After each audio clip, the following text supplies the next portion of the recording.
ভুললে চলবে না।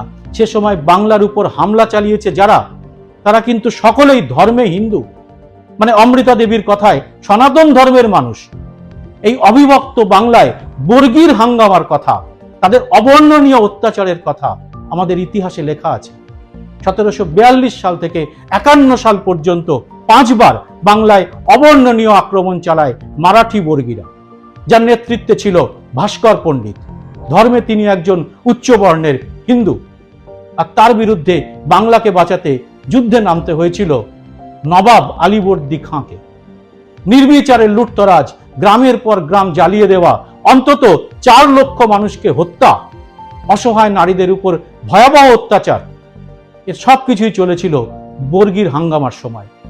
অবশেষে 51 সালে শান্তি চুক্তির পর চৌথা কর দেওয়ার প্রতিশ্রুতির বিনিময়ে বাংলাকে বর্গীর হাঙ্গামা থেকে বাঁচান